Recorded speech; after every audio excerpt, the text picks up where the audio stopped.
नमस्कार दोस्तों, कैसे आप सब। चलिए शुरू करते हैं बेस्ट करंट अफेयर।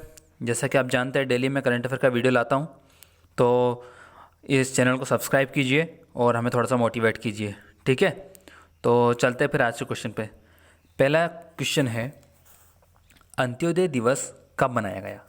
अंत्योदय दिवस हम क्यों मनाते हैं, पहले इसकी वजह जान लीजिए।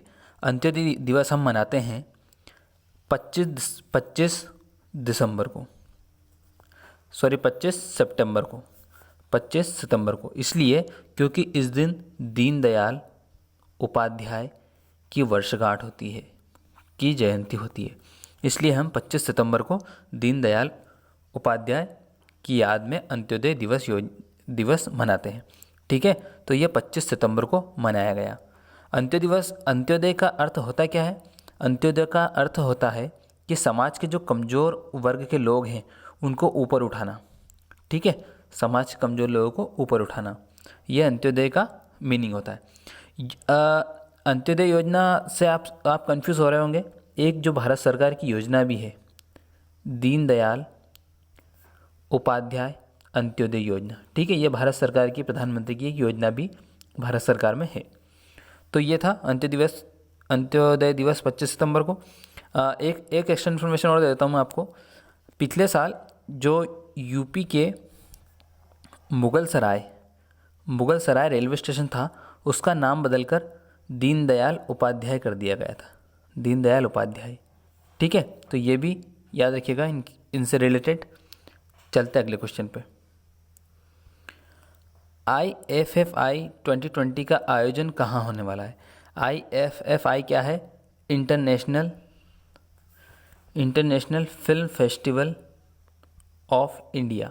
ठीक है, आई से international film festival of India.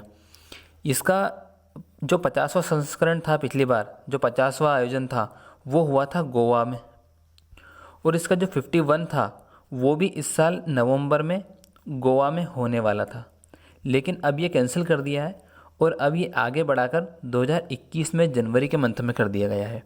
ठीक है, लेकिन जगह कहाँ है? जगह वही है, गोवा में ही होगा ये। ठीक है, तो ये आगे बढ़ा दिया है। गोवा के CM है प्रमोद सावंत और गवर्नर है यहाँ के भगत सिंह कोश्यारी। ठीक है, तो IFFI का फुल फॉर्म भी याद रखिएगा। और ये कहाँ होने वाला है? इसका 51 संस्करण होगा, जो कहाँ होगा? गोवा में। चलते अगले क्वेश्चन पे। खुली सिगरेट व बीड़ी पर प्रतिबंध लगाने वाला भारत का पहला राज्य कौन बना? खुली सिगरेट व बीड़ी पर प्रतिबंध लगाने वाला भारत का पहला राज्य बन गया है महाराष्ट्र, जहाँ के CM है उद्धव ठाकरे और राज्यपाल है भगत सिंह कोश्यारी। अब आप सोच रहे होंगे कि मैंने अभी अभी गोवा का राज्यपाल भी भगत सिंह कोश्यारी को बताया था। जी हाँ, क्योंकि भगत सिंह कोश्यारी महाराष्ट्र के थे और गोवा के सत्यपाल मलिक ने वहाँ से इस्तीफा दिया, तो सत्यपाल मलिक की जगह जो अतिरिक्त कार्यभार गोवा के राज्यपाल का है वो भी भगत सिंह कोश्यारी के पास है। तो भगत सिंह कोश्यारी महाराष्ट्र और गोवा दोनों के गवर्नर हैं। ठीक है, तो महाराष्ट्र ने भी बैन किया। महाराष्ट्र की और भी कई सारी योजना अभी भी न्यूज़ में थी, जैसे कृषि पंप योजना और ज्योतिबा फुले जन आरोग्य योजना। तो ये महाराष्ट्र से रिलेटेड इन्फॉर्मेशन अगर देना चाहूँ मैं आपको, तो तड़ोबा नेशनल पार्क यहाँ पे है, संजय गांधी नेशनल पार्क यहाँ पे है, चंदोली नेशनल पार्क यहाँ पे है। ठीक है, तो याद रखिएगा किसने किया है? महाराष्ट्र ने। चलते अगले क्वेश्चन पे। जसवंत सिंह का निधन होगा, यह कौन थे? जसवंत सिंह, ये मतलब ये यूँ कह लीजिए अटल बिहारी के काफ़ी करीबी जाने जाते थे। अटल बिहारी सरकार में आपने इनका नाम सुना होगा। तो अटल बिहारी के सरकार के टाइम पे ये काफ़ी फेमस व्यक्ति थे। ये थे प्रसिद्ध राजनेता। अब जसवंत सिंह जो हैं, ये अटल बिहारी के सरकार में वित्त मंत्री भी रह चुके हैं, विदेश मंत्री भी रह चुके हैं और रक्षा मंत्री भी रह चुके हैं। तो ये काफ़ी इंपॉर्टेंट हो जाता है आपके लिए, एग्ज़ाम के पर्सपेक्टिव से मोस्ट इंपॉर्टेंट क्वेश्चन है ये, क्योंकि ये कई सारे मंत्रालय में केंद्रीय मंत्री भी रह चुके कई बार, और ये बहुत फेमस पर्सनैलिटी थे। और ये लोकसभा कहाँ से थे? ये लोकसभा संसदीय क्षेत्र था इनका बाड़मेर जैसलमेर। ठीक है, राजस्थान के बाड़मेर में इनका जन्म हुआ था। तो जसवंत सिन्हा प्रसिद्ध राजनेता थे। अगला क्वेश्चन है, हाल ही में और पिछले क्वेश्चन से रिलेटेड मैं आपको इन्फॉर्मेशन बता देता हूँ। अभी अभी जो निधन हुए हैं उनमें काफ़ी इंपॉर्टेंट है आपके लिए, क्योंकि ये कुछ बहुत महत्वपूर्ण है। जैसे शेखर बसु का निधन हो गया, ये परमाणु वैज्ञानिक थे। एक रघुवंश प्रसाद, इनका निधन हो गया, ये आरजेडी के केंद्रीय मंत्री थे। ठीक है, तो ये जो डेथ वगैरह होती है ये आप याद रखिए, क्योंकि एग्ज़ाम में ये इनसे बहुत क्वेश्चन पूछे जाते हैं। इनसे और दिवस से मोस्ट एग्ज़ाम इनसे क्वेश्चन पूछती ही है। ठीक है, अगला क्वेश्चन है, हाल ही में किस पार्टी ने एनडीए का साथ छोड़ा? अब एनडीए देखिए दो होता है, एनडीए और UPA.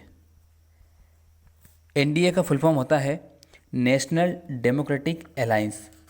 National democratic alliance, national democratic मैं यहाँ पे लिख नहीं पाऊंगा इतना, नेशनल डेमोक्रेटिक अलायंस। और यूपीए का होता है यूनाइटेड प्रोग्रेसिव अलायंस। ठीक है, तो एनडीए के तहत भी कई सारे राजनीतिक दल गठबंधन करके काम करते हैं और यूपीए के तहत भी। ठीक है, तो एनडीए में जो सबसे प्रमुख पार्टी है वो बीजेपी है, और यूपीए में सबसे जो पार्टी है वो कांग्रेस है, जिसको आईएनएस लिखा जाता है। ठीक है, तो एनडीए के प्रमुख अभी कौन है? अमित शाह हैं। ठीक है, तो एनडीए से गठबंधन तोड़ दिया है अकाली दल पार्टी ने। अकाली दल पार्टी पंजाब की पार्टी है, इनने गठबंधन क्यों तोड़ दिया है? क्योंकि जो वहाँ की अकाली दल की जो एक नेता थी हरसिमरत कौर, ये केंद्रीय मंत्री थी एनडीए की सरकार में, तो कृषि बिल के विरोध में उन्होंने इस्तीफा दे दिया, और इसी विरोध में अब एनडीए से अलग हो गई है अकाली दल पार्टी, जो पंजाब की है। ठीक है, लेकिन अभी अभी एनडीए में एक पार्टी ने गठबंधन किया भी है। कौन सी? बिहार में चुनाव आने वाले हैं, तो वहाँ नीतीश सरकार से गठबंधन किया है एनडीए में जीतन राम मांझी, पूर्व सीएम वहाँ के बिहार के जीतन राम मांझी, इनकी पार्टी थी हम, जिसे शॉर्ट में हम लिखा जाता है, और इसका फुल फॉर्म है हिंदुस्तान आवाम मोर्चा। ठीक है, हिंदुस्तान आवाम मोर्चा के प्रमुख है जीतन राम मांझी, तो उन्होंने एनडीए से गठबंधन कर लिया है। ठीक है, तो आप बेसिकली आप इतना याद रखिएगा आसानी से कि जो अकाली दल थी उसने एनडीए का साथ छोड़ दिया है, और जो हम पार्टी है जीतन राम मांझी की, उसने एनडीए के साथ गठबंधन कर लिया है। ठीक है, तो यहाँ पे मैंने अकाली दल तो मैं ऑप्शंस में देना ही भूल गया। ठीक है, तो अकाली दल है इसका क्वेश्चन का आंसर। चलते हैं अगले क्वेश्चन पे। एशियन फिल्म अवार्ड में बेस्ट फिल्म कैटेगरी में भारत की किस फिल्म को नॉमिनेट किया? ये लाइन डबल हो गई है, भारत की किस फिल्म को नॉमिनेट किया? एशियन फिल्म अवार्ड में भारत की जो फिल्म नॉमिनेट हुई है वो हुई है थप्पड़ मूवी, जिसमें आपने सुना होगा तापसी पन्नू ने इसमें एक्टिंग की है। इसके डायरेक्टर आपके लिए इंपॉर्टेंट हो जाते हैं। इसके डायरेक्टर है अनुभव सिन्हा।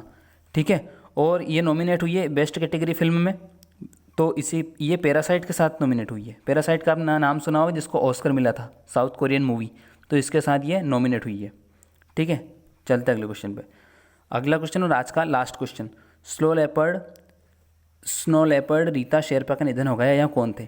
स्नो लेपर्ड यानी कि बर्फ़ का चीता।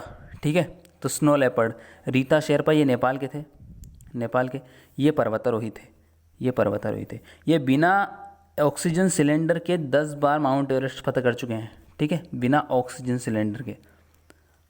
तो रीता शेरपा याद रखिएगा, इनको स्नो लेपर्ड भी कहा जाता था। पर्वतारोही नेपाल का निधन हो गया, नेपाल में के हैं ये, इनका निधन हो गया। तो कमेंट करिए वीडियो कैसा लगा बताइए, और जो अभी आपको ये स्क्रीन पे लिखने में प्रॉब्लम आती है इसका सॉल्यूशन हम जल्दी ही लाएंगे। और वीडियो को लाइक कीजिए, शेयर कीजिए। ठीक है, धीरे धीरे वीडियो की क्वालिटी और बेहतर होने वाली है, बस आप हमें थोड़ा सा मोटिवेट करते रहिए। ठीक है, तो बाय फिर।